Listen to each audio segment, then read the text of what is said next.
Okay, welcome to Let's Talk Crypto, where we talk about everything crypto and also show you how to make money either as a crypto investor or trader. My name is Tony Obiajiru. Okay, so in this video, we're actually going to be talking about everything NFTs and why they are worth millions today.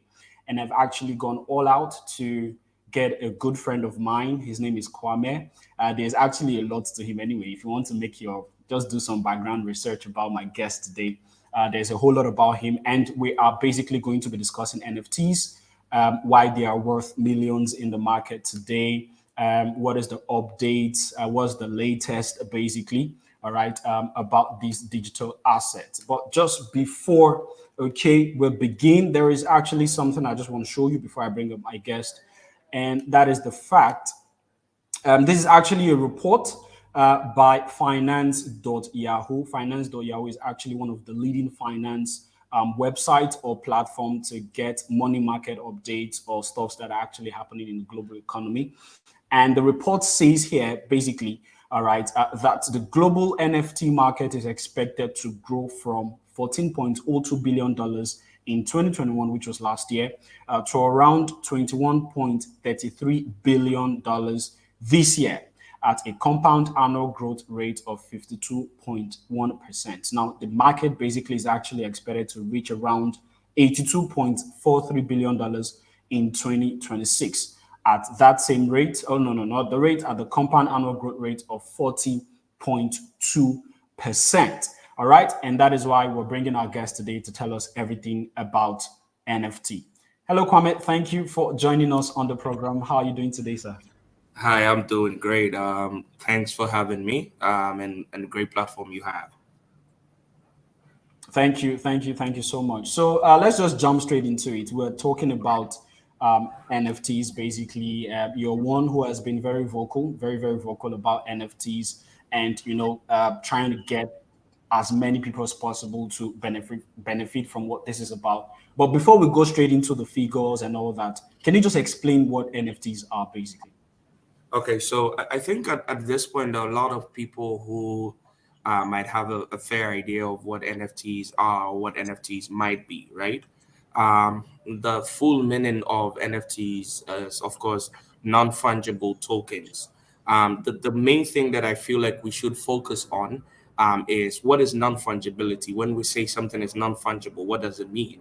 And I think I have a video on my Instagram or somewhere that I did like a proper breakdown of it. But let me walk you through a little bit of what non-fungibility means. Non-fungibility basically means that if there is item A and there is item B, you will not be able to exchange item A for item B on a scale of 1 to 1, right? So a lot of the things in our traditional world are non-fungible. For instance, you cannot exchange houses because all houses don't have the same value.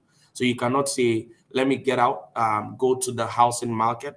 I'm going to put my house on and I'm going to exchange it and be able to get another house back. If immediately you want to have the conversation about exchange of houses, there needs to be a conversation about comparison of value for us to see which house has the bigger value, right? And so in that way, houses are non-fungible.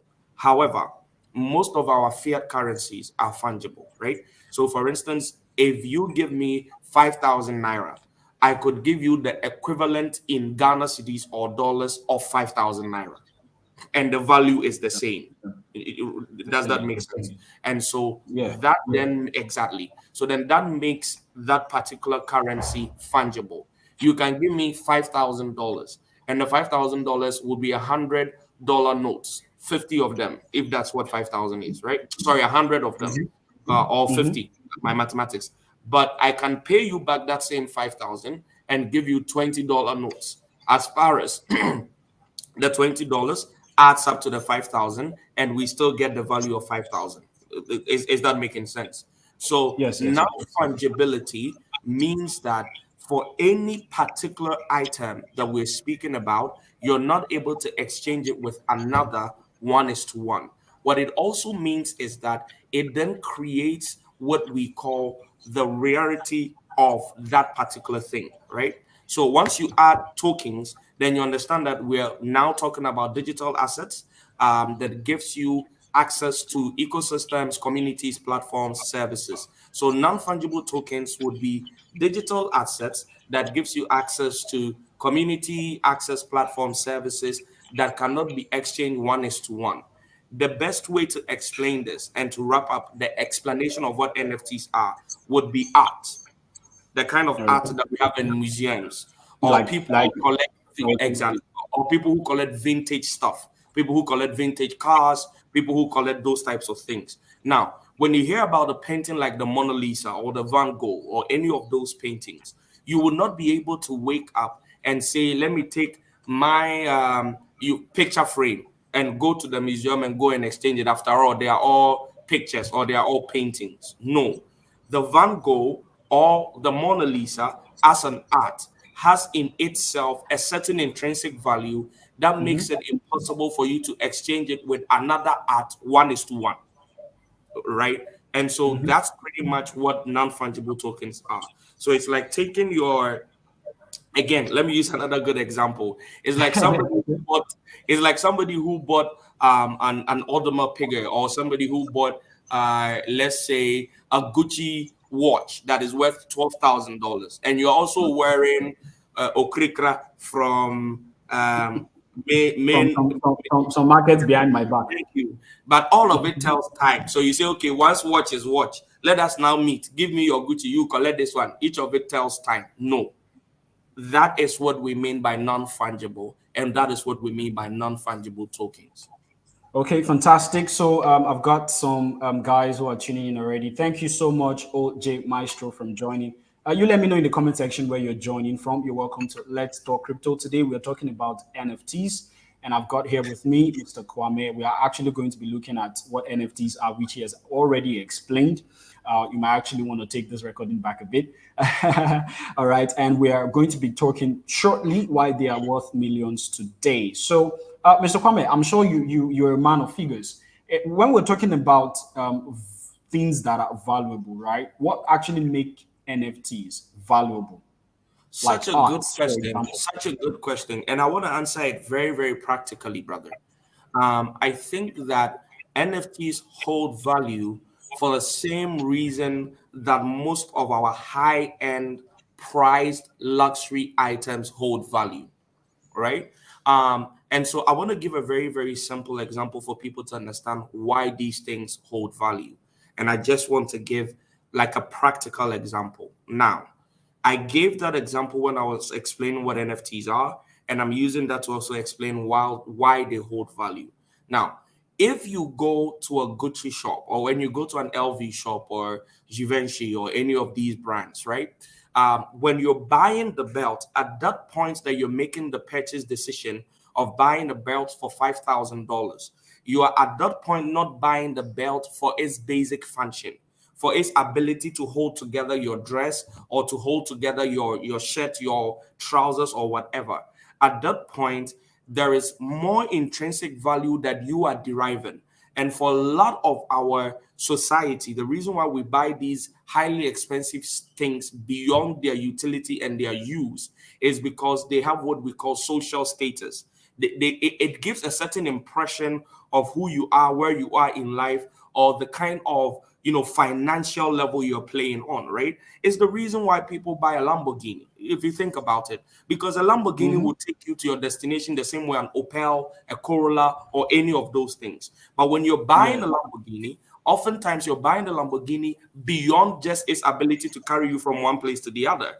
It comes with other benefits, like you are in the Lamborghini club, like when you arrive, people know that you have arrived. It is the same reason why people call it vintage cars. It's the same reason why people buy expensive wine. It's not like it's going to give you extra booze. It is still alcohol, right? If you think about it. But somebody will spend $18,000 and buy a 1982, whiskey. That was in some, right? Is it extra booze? No. There is Yeah. some, and the reason why I think if I try to drive this conversation, I might even make it psychological and it might drag. But let me give you a little context about it, and that's the reason why I think people should really be careful how they dismiss NFTs and this whole Web3 metaverse conversation, which All is, right. as human beings, psychologically, there's no such thing as absolute value. We don't know what that is. We do not know what value is. The brain cannot process. The brain only processes value based on context. All right. So I'm bringing us a little bit into psychology, and I want you to just pay attention to this, brother. You do All right. realize that until a lover buys a rose flower and gives it to his girl, it's just some weed in the bush. Very true. Means nothing. In fact, if you walk past rose flowers, it's just weed, it's bush. You might not even know what value it is or what it can Exactly be my for. point. But immediately somebody plucks it, moves it from the bush, puts it into a shop. Our society says we accept it as a sign of love, as a sign of romance. Now, when you present that same bush in the context of love, it is one of the best. So you give it to a woman, her heart melts, she's so happy. You know, when you think about it, after they take that flower, does it serve anything? Oftentimes it dries up, it dies, depending on whether it is, natural flowers or artificial flowers. And I dragged it a little bit to say to you that our societies and our global communities are built on what we call perceived value. And that's the reason why we make a lot of the purchases we make. You are wearing Adidas. You could have worn any other cardigan. It will still provide you comfort. It will still cover your clothes. Right. So why are NFTs valuable? They're valuable for the same reason why we make purchases for any of the abstract things that do not have any form. Like when you have a Van Gogh hanging in your room, it's not like the Van Gogh painting will wake up every morning and massage you. It's just a painting on a wall. But there's a certain level. If you think, I checked a little bit on prices of art. One of the most expensive arts in the world now is the Mona Lisa. It's 153 million. A lot of people think that picture is even ugly.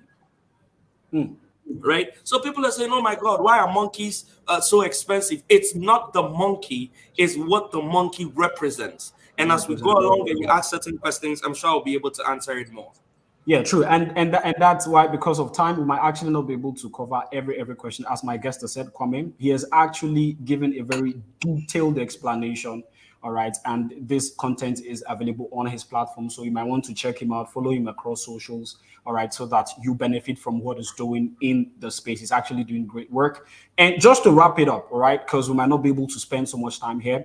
Absolutely. How can I, for example, let's say I have viewers out there who want to participate, basically to buy an NFT just to hold for value or for profit making. How can I buy and sell NFTs?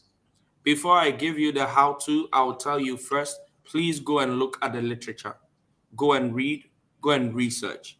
There's so much junk in the NFT space now. If you get excited and buy out of excitement, you might buy something that holds no value. And this is like everything else. It's like wanting to buy a Gucci shop and going to Ikorodu market. The Gucci that you come home with might look like Gucci, but it might not be Gucci. So that's first.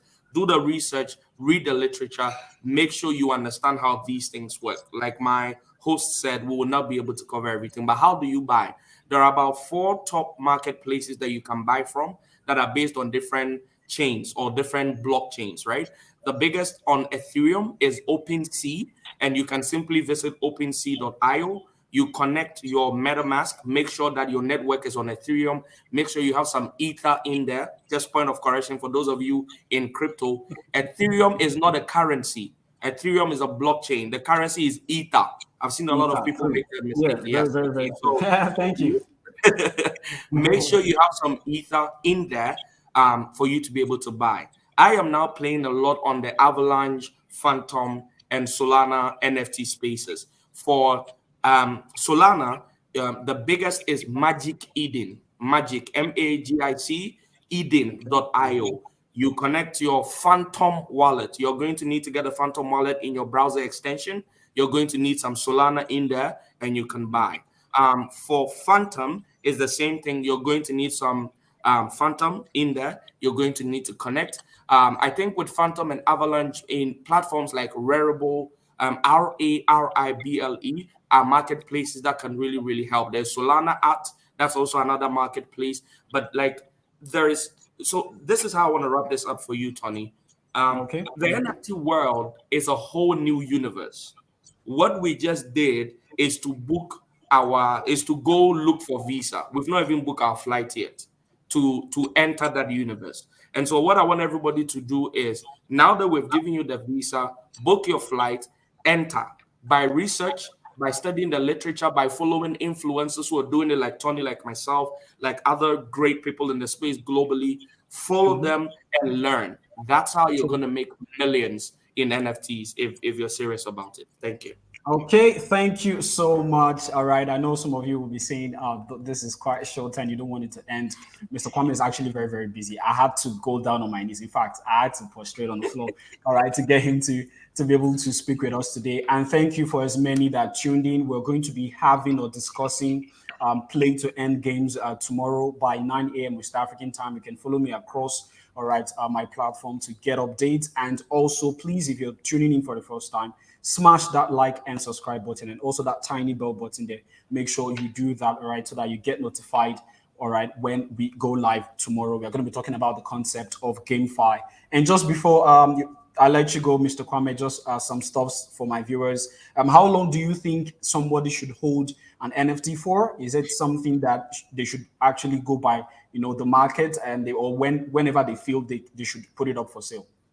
I think that just like all cryptocurrencies, digital assets, it's important that you make the decision of how long and how long you're holding any particular asset, dependent on various factors. One of it is what is your target? What's your profit target? What I call profit ambitions for that particular project. Secondly, is how active is the project that you're holding in terms of delivering on what is on their roadmap. Number three is how is value accruing to the NFT that you're holding? Because if you are holding an NFT and it is not accruing any form of value, then what's the point holding it? So I think that it's not a straightjacket answer that you can say, oh, hold it for 3 months, hold it for 6 months. I have NFTs that I've held for more than a year.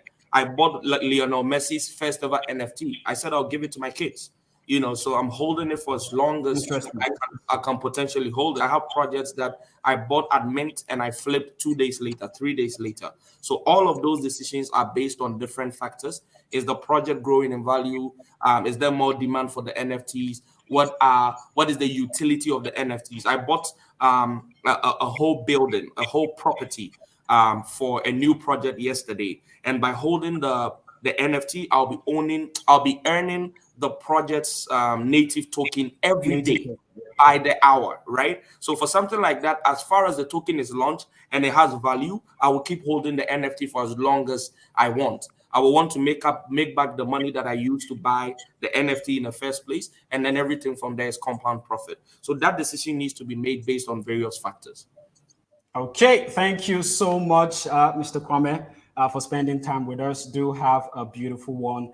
All right, you've heard everything from my guest. Okay, make sure you stay tuned, subscribe to the channel if you're new, smash the like and subscribe button for more contents like this that will help you make better decisions on how to make money trading cryptocurrency or either being, all right, a crypto investor. My name is Tony, and until I come your way tomorrow, keep trading and keep taking profits. I'll see you around.